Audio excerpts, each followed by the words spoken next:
I'm Annabel Rolley for Australian Golf Digest TV. And today I'm joined by Colin Field.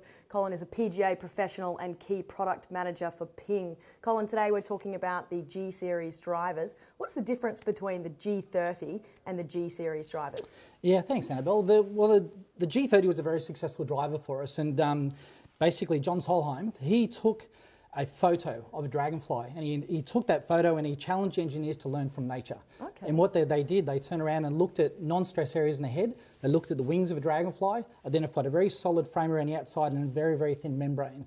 So they thought, what can we learn from an engineering perspective there? And that's exactly what they did. They've identified through what's called finite element analysis, non-stress areas, thinned out that area, taken that weight and used it or repositioned it to improve forgiveness. All right, and as a result, we've got straighter drivers. So how does this help the amateur golfer or the average golfer? Yeah, anytime we can take weight and reposition it down and back, what we're doing is we're raising the inertia or the forgiveness of the driver. What that basically means is miss-hit protection. Now, tell me about the lofts on the clubs. What are the standard lofts and are they adjustable? Yeah, well, all our drivers are adjustable. Now, there's three basic drivers. There's a driver called an SF Tech, which helps the person who generally leaks the ball to the right if they're a right-handed golfer. There's also a low spin option for those people who generate too much spin, and of course the standard option. So the standard options come in 9 and 10.5. The low spin comes in 9 and 10.5 also, and the SF Tech, which is the driver that helps the fader of the ball, comes in 10 and 12. Okay. Now, each of those drivers has 5 settings. There's a neutral setting, there's a plus or minus 1 degree, and there's a plus or minus 0.6. Very Ping, having a 0.6, not 0.5, but that's the exact number. Excellent. I've read that this driver is the lightest and thinnest to date. How have engineers achieved this? So looking at the crown of the driver, here we can see that dragonfly technology. So you can see these sections through towards the back of the driver. That's a thinner section where the engineers have taken that weight and repositioned that weight to raise the inertia or the forgiveness of the driver.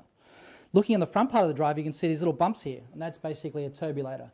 So what that does is it changes the airflow over the lead edge of the driver and combine that with the vortex, which is at the back, and that reduces the drag. So we've got a more aerodynamic movement through the air. All right, save weight in the crown and move that weight down and back to raise the forgiveness of the club. Tell me about the club fitting process, and do you recommend it for amateurs? Yeah, like the technology is becoming amazing these days. If you look at the 3 driver options combined with launch monitors like TrackMan and FlightScope and everything else that's out there, you can really get some amazing results by optimising your launch and spin conditions. Absolutely. Colin, tell me which tour players have the G Series in their hands? Bubba, of course. So obviously he's a key one. His is a little bit different. It's a little bit pink. We are bringing one out for the. There's a limited edition, and some of that money goes to a charity in Phoenix. So it's a nice cause. So every G Series driver will bring out one model of that. It's going to have a nice Bubba head cover at the same time. But outside that, you've got Lingmerth, you've got Brooke Henderson. So Brooke's been doing an amazing job for us. It's such a young girl. And on the other side, you've got Andy Sullivan and Westwood and those type of guys. So basically, I think it's all by one of our major tour stuff. Some impressive players there, Colin. Yeah, some great players. If you're looking for a new driver, I highly recommend the G Series. Go to your PGA professional today and get a fit.